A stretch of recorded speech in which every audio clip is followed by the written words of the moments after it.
What's up, everybody? It's Rob and Dylan here for the first episode of the Early Apex podcast. What's up? Let's do it. So today we've got three topics we wanted to tackle. We want to talk about Rob Dahm joining the Top Gear crew for their YouTube channel, which we think is pretty interesting. Yeah. Seeing him make that transition. We're also going to do a fun little segment that we like to call Fuck, Marry, Kill. And we think you all see what's coming. Yeah, we all know see this what's game. coming there. We all know this game. It's going to be car related. We're trying to keep this, car specific. So yeah, we all know what's going here. Oh yeah. And last but not least, two recent car releases from manufacturers that are pretty out of the box, but also really exciting in our segment, which is the 911 Dakar and also the Lamborghini Huracan Storado. Yeah. Both pretty wild vehicles. So, and I've got a couple opinions about what's going on there. So I'm excited to talk about that. Yeah. Let's do it. So first topic is Rob Dahm joining Top Gear. Now, this was a little under the radar for me. I kind of stumbled across this, one of my many rabbit holes down YouTube. But yeah, Rob Dahm's doing Top Gear content. I initially expected that this would potentially be involved with more of like the main Top Gear channel. In the past, Chris Harris, for example, he had Chris Harris in Cars. He had that whole channel on his own. Yep. Top Gear picked him up, and I think he was like one of the best of the previous generation after the GOATs were no longer doing that show. I think Chris was honestly one of the best to get picked up, but it seems like Top Gear is actually doing just web content completely separate from the main three and like the main show. And Rob, are you a little more aware of this? Yeah, I mean, I think what's really interesting is just the rewind here. Everyone knows Top Gun is that commercial TV or cable TV, BBC special where it's your standard hour-long TV segment. You've got three hosts and you've got just like segments of the show. You've got interviews, and it's a very traditional TV show. Mm-hmm. And so when they brought Rob Dahm on, like you're saying, it doesn't really have anything to do with that, right? No, and it's interesting. It's interesting to see them transitioning from, all right, we still got the TV show going with the three hosts, but now we're doing a whole separate thing for YouTube to kind of like cater to this new audience that's been created there. Yeah, as I researched this topic, I didn't realize that Top Gear's YouTube page is essentially completely independent from the show, which is not what it used to be. Jeremy Clarkson and his face getting all distorted on that open wheel. What was it? It wasn't a Caterham. I forgot what car that was. The Ariel Atom. that went viral, and so many people didn't know about that show until that video went viral. And you'd think, at least I would assume, that you would want as a company to continue to use YouTube as a platform to get people to watch the show. I don't watch the show anymore. And I don't think many people, at least here in the U.S., are, current with the show. If I knew that Rob Dahm was, like, a part of the show, even if they were, like, pitching hey, Rob Dahm, like, out in the field, what's going on over there in the U.S., kind of what I thought they were doing, I would be much more inclined to tune in and try to find a way to watch the actual show itself. So, just interesting that they're doing something totally different on YouTube. It's interesting you say that because I think, and a lot of a reason why most people stop watching Top Gear is once the OG3, Jeremy Clarkson and Hammond, Jeremy, Hammond, and James. I got you. Right. I got you. Once the three left, that was it. The show could never be the same, and I'm sure they've seen their the ratings plummet, and then they started their own thing on Amazon. Yep. The Grand Tour, and everyone transitioned there. But to me, if almost no matter who you said was going to be on Top Gear, it wouldn't bring me back to Top Gear because the format was reliant on those hosts' amazing chemistry. And without that, what do you have left? You just kind of have like a cable TV show like any other. It's like watching Pimp My Ride at a certain point.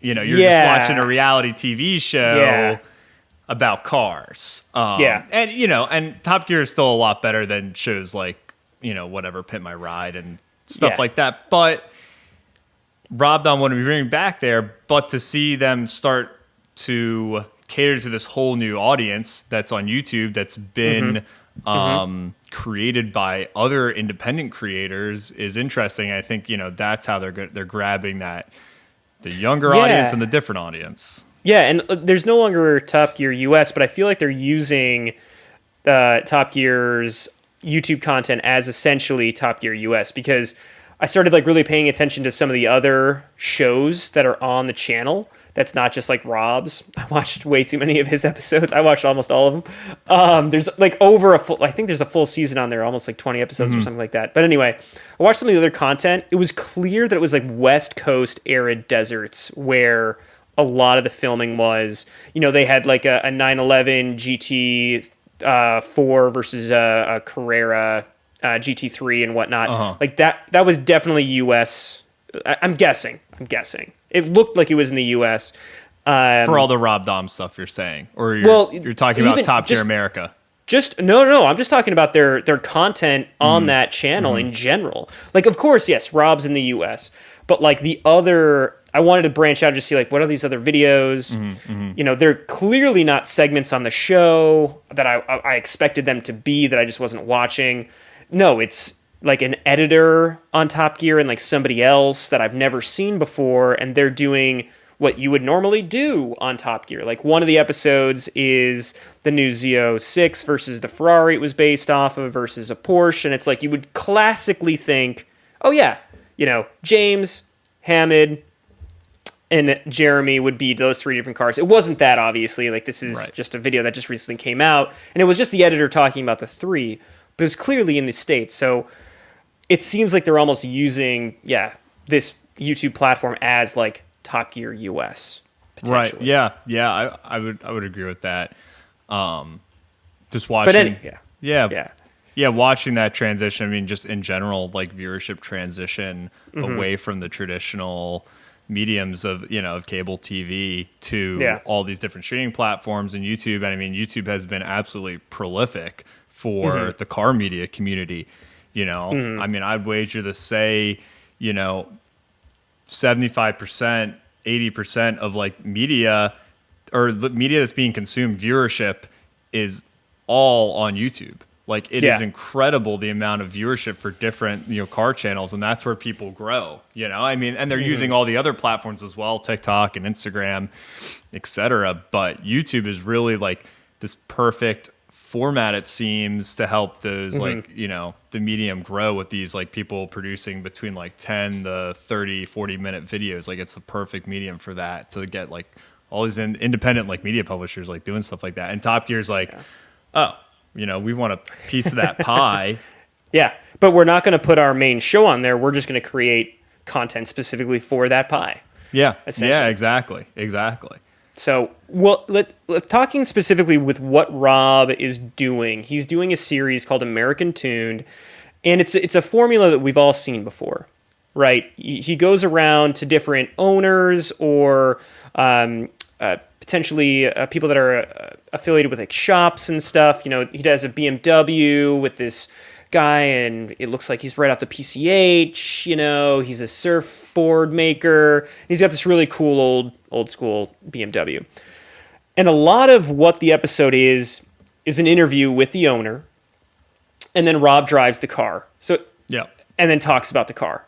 And I think the reason why a lot of people like to watch Rob Dahm, I do watch some of his content, is because he's a super charismatic guy. Like I feel like he's like your average guy who succeeded. Like he's not, and he pitches himself that way too. Like I don't. He's relatable. He's really relatable. Exactly. He's really optimistic. He's a positive, nice guy. Yeah, and it's hard to watch a video and not like him. He also knows he has absolutely no business owning that like 1,000 horsepower all-wheel drive RX7 that he's like built from the ground up. But he's like done it, and he succeeded, and he's like, Yeah, he's your classic like underdog story. So I think he does really good with the interview, and being enthusiastic about the cars that he's around and like that sort of thing. Where I feel like the episode falls off a little bit or comes up a little short. Speaking to that episode with Mr. Surfer Bro, and the BMW, he then takes the car to a track and he like putts around the track.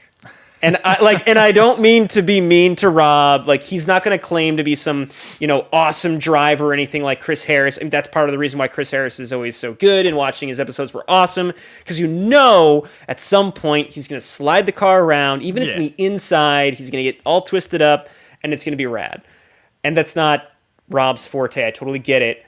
But being on Top Gear and that sort of thing, you kind of have that expectation of somebody sliding around on a racetrack. You want to see the cars get thrashed, Yeah, so I feel like there's a piece of you that's like, how are you going to tell me this car is good until you've done, until you've done some power slides, until you've taken around at the limit, So he suffers from like the lack of the hard driving, and he also falls into the trap that I know all too well from trying to do it myself, which was the cliches of like trying to do a car review on the fly.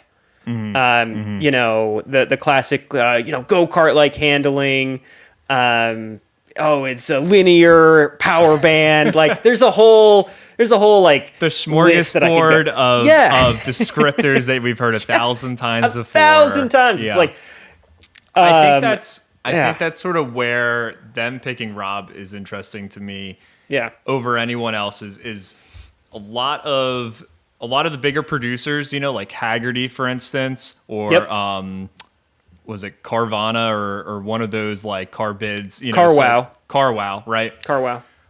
A lot of those channels, they all picked hosts who had a background in some type of editorial form, like they were magazine car reviewers, or they were like hosts on other shows, or like they have that background in media, whereas Rob Dahm was just the guy who made videos for fun because he loved cars and he liked to share it.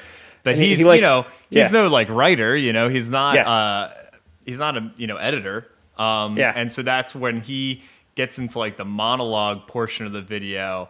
I'm like, he's kind of like swimming around but not really like grabbing on anything, and of course we can all listen. Jeremy Clarkson is like prolific in his monologues of rambling. Like he rambles, but it's interesting. And sometimes he'll pull out some really personal story, and sometimes the connection will be like, but he still makes it, and he does about as good a job as anyone could make for, taking something that no one needs and making it really important, and prolific in your life. So and it's going to be hard to replace that with anyone. With Rob, I thought that was like sort of where he was kind of swimming around. Yeah, those are the kind of weaknesses that I see. And it took me a minute to really sit back and be like, okay, if I was someone, a producer in their show, knowing the landscape of YouTube, who would I try to pluck out and say, okay, you're visible on YouTube. I want your notoriety. I want your following, but I also want to use like those skills in that way. I think the obvious choice is Matt Farah. Yeah. I think because like he doesn't anymore as much. Smoking Tire obviously is his channel, the one take. It's a classic like way to review his the cars for them. But what he did several years ago, and they don't really do anymore, is they would do random cars. Just random builds. And it was they would awesome. do a ton of that. I feel like they still do that quite a bit, but it'll be this guy's V6 swapped MR2 or they do a little less of that. Yeah, they do a little less of that. I listen to their podcast somewhat regularly, and Matt's tried to get away from that a little bit because of all the sketchy cars he's driven. I can only imagine. The sketchiness. Right. He's taking it to limit in these canyons, and but that's just some guy the put it together in his entertainment garage. value. That's what's entertaining with it. But no, like, and he's not getting sideways in those videos, but he's definitely driving them somewhat hard. Yeah, he for sure. races in a number of different Cup series. I think he did like MX5 Cup several times. So, he's moved a video around. He's also done Tuned, which was on that other channel, and they had a lot of rollers. And he did do some like more aggressive driving for the B-roll and that sort of thing. So I just think he would have been a little more of a well-rounded individual. Although on camera, go ahead. Well, I was just gonna say, I mean, now Matt is working for, I believe, Road and Track. Yeah, I believe the Smoking Tires underneath the Road and Track umbrella now. Yeah. Yeah, for sure. So I mean, he's already in bed with another editor, but and you're right, he is a natural pick because he was a magazine writer, I think, and he wrote for like Car Buzz and a lot of the online publications. Like, he's got that traditional background for sure. The one thing that I will say, I still like Rob more on camera. Really? In general than Matt. Yeah, and it's not that I dislike Matt on camera. It's just Rob's full of charisma, man. He is full of charisma. I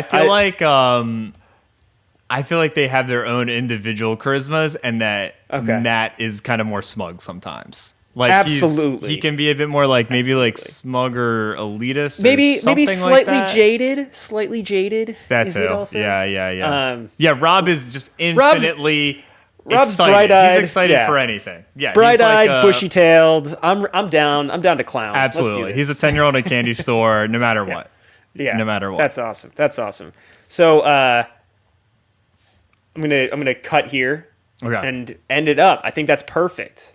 Yeah. So it's like, so what do you think? Do you think Rob's a decent fit? Have you seen any of the videos? We'll have a couple videos linked down below that we referenced. Is Matt a good choice? Or should even just in general, should Top Gear be posting their normal content on YouTube? It's interesting that they don't really do that anymore. Yeah. Are you guys excited for what you're going to see from Top Gear YouTube, or should they just stick to the regular old like TV show? Yeah. Let's have a conversation. Yeah, down below. All right. So next up, we've got the first Fuck, Marry, Kill segment here. So I've got 3 cars I've found that I'm going to present to Dylan, and Dylan's got to let me know what he wants to do with them. Does he want to get one wild drive at him, one like all out on the Nürburgring or whatever? That's the fuck section, right? No consequences. You can total the car. It doesn't matter. You get a one wild ride with her. Then there's the marry, right? So that's, you bought it and you're living with it. You cannot sell it. That is it. You're married to it. Driveway every day. It's just you and her. And then you got the kill. It's just get rid of it. I don't want anything to do with it. I don't want to touch this thing. It's just a pile. So all right. We've got yeah, and I don't know this. I don't know this Dylan list. Doesn't know yet. So I have no idea what you're about to say. All exciting cars from the 90s, right? Okay, cool. Because what we want to do is we want to have kind of a segment. We're not just going to pick like, a Toyota pickup, some LaFerrari, and like a VW Golf or something. No. We're going to have a segment here. Tough. So what's the segment? It's tough. So the segment is 90s sports cars basically, or close to sports cars. So we've classic. We've got a 1995 BMW M3 Coupe in the I believe it's canary yellow or the car yellow. That's it. Dakar yellow. Dakar yellow. We've got a 94 Mazda RX7. That's the FD-RX7. They were all the turbos. So, and that's going to be in red, the classic Mazda red. Okay. And then we've got... I like how we're doing colors. Okay. A 94 Dodge Viper RT10. RT10. Okay. That's going to be... RT10. That's going to be black. RT10 is going to be black. It's going to be black. RT10 is going to be black. Okay. So and they're all manuals. And they're all manuals. All right, that's an interesting bunch. So real quick, so the BMW, what year was that? Was a 95. What chassis code is that? That's E36. That's E36. That's okay, we got the first of the straight 6 ones. All right, E36. That's red. No, that's yellow. Yeah, Dakar yellow. Dakar yellow. And then the RX7. Okay, I think. Okay, and then the last thing is the last question is with the Viper, the SRT10. What is that? original Viper? Is that before the GTS? The first gen Viper. The first gen Viper. Okay. So you've got side pipes. You got a warning on the door sill, tells you not to touch it because you're gonna burn your hand. My ankles are gonna be burnt. The transmission tunnel takes up the majority of the interior. Like that's what you've got. But it's got a fire. It's no got straight angles. An 8-liter V10. 8 liters. Okay. You got a tractor engine in there. All right, I'm gonna walk. I'm gonna walk you through my choices. So the easy answer, I think, the easiest answer is, I want one wild ride with that Viper. I want one wild ride with that Viper because I know if I owned it, I'd die. Because it's the OG. They never had traction control. They never had any of that stuff. Death machines. Absolutely. That is the woman you meet in the bar who she's got so much baggage. She's got an ex-boyfriend that's going to kill you. He's going to come to your house. But just one time, just one night, you're going to bring her home. But there's a reason why there are headlines about that car. Yeah. Okay? Oh yeah. You got to know. You just got to find out for yourself.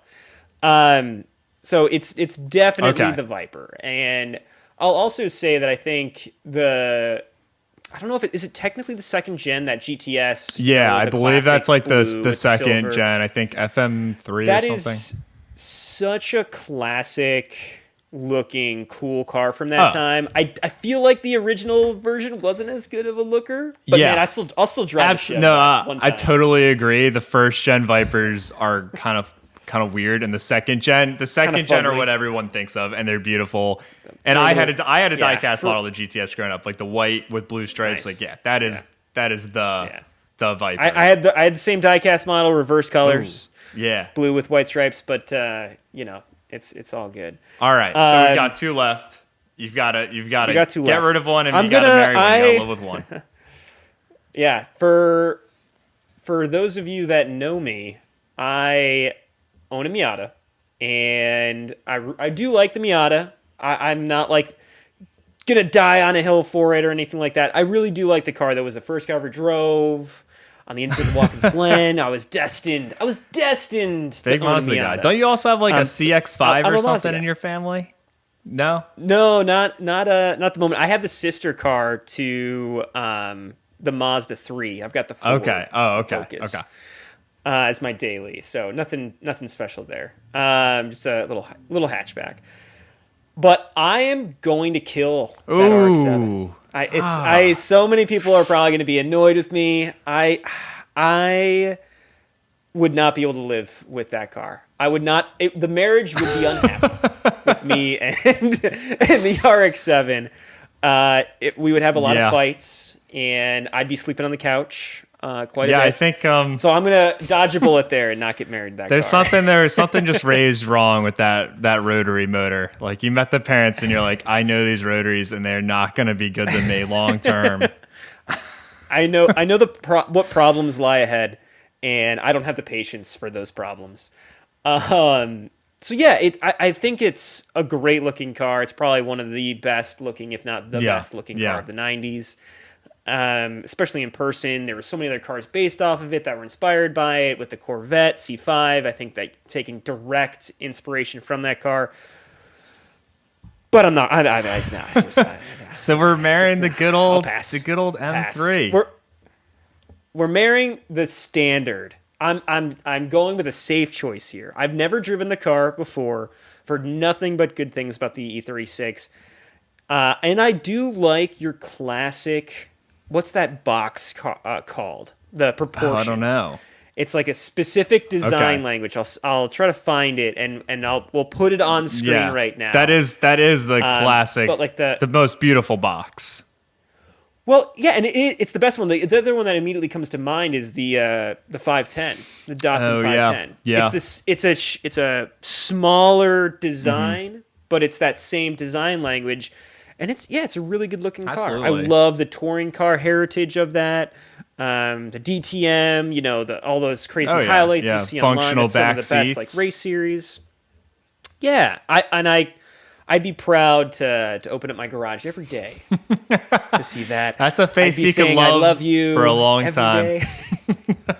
Yes, absolutely. I will happily grow old with that car.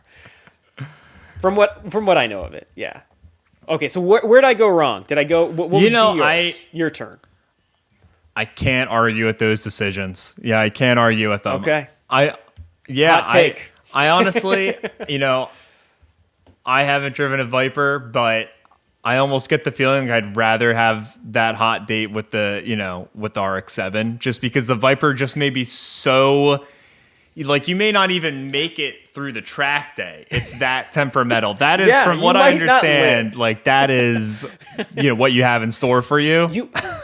But marrying, you might not live to tell the tale. Yeah, you might not live. But marrying the M3, that is definitely the move. That's the move. Yeah. Well, and I like your idea about, the one go with the RX7, because no consequences. You don't have to put up with the rotary, and I'm sure that car is still a ton of fun on its day. But to own every day, to gas up, to deal with the Apex seals, to do the freaking pre-mix, I'm not doing it. I'm not doing it. Not doing it. Yeah. But yeah, maybe one rip on a Tokyo Toge. I can see it. You could convince Fujitsu me. Mountain. Yeah. Yeah. Oh yeah. Euro beats going in the background. That'd be rad.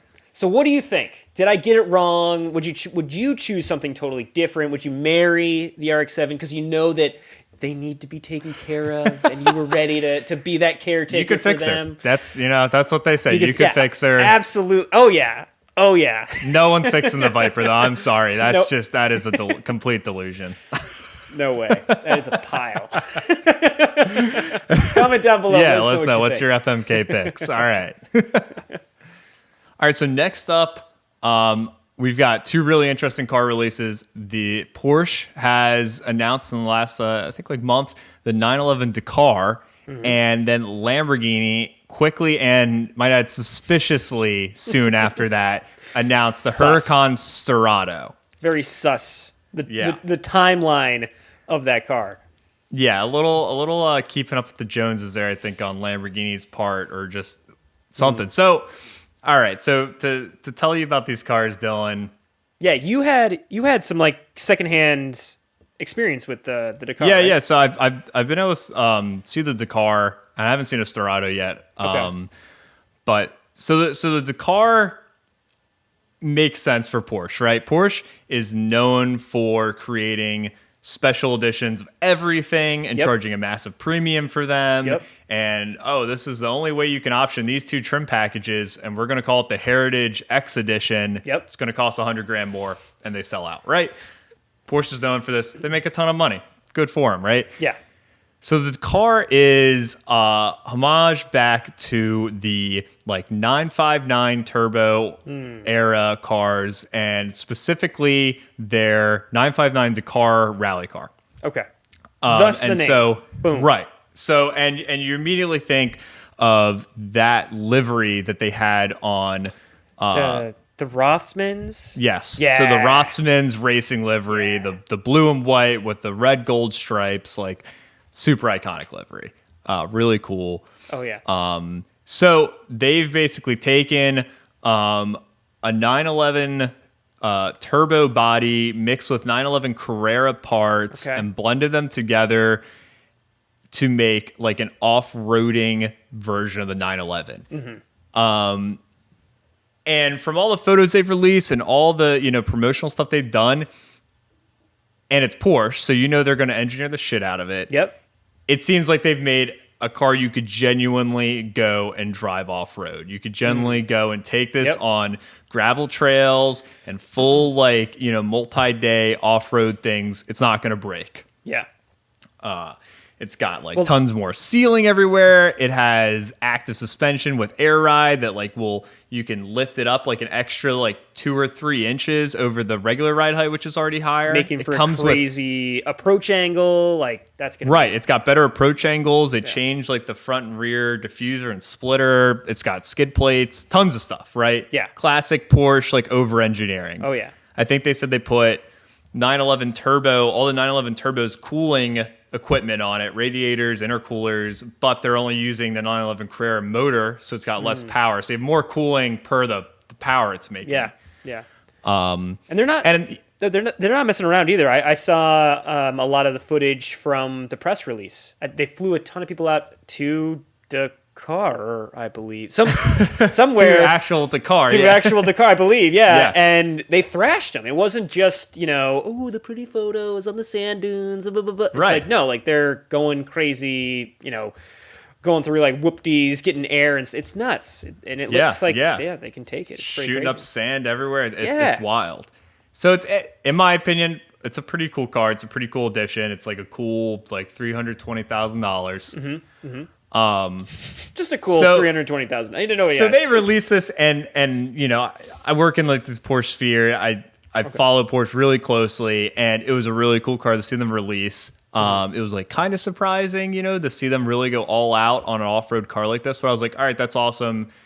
Everyone's like loving the overland stuff right now. People are taking Porsche Cayenne SUVs and overlanding them. Really big. So I was like, all right, that's cool. That's a play that makes sense. And also everyone's doing the retro stuff, right? Everyone's really into doing this retro stuff. So bringing back the Rothmans is cool. Yeah, there's a lot of that going on right now. And also out west in like California, it's one of the last places that a lot of enthusiasts can go and just like rip around. They can just go to the desert. There's no rules.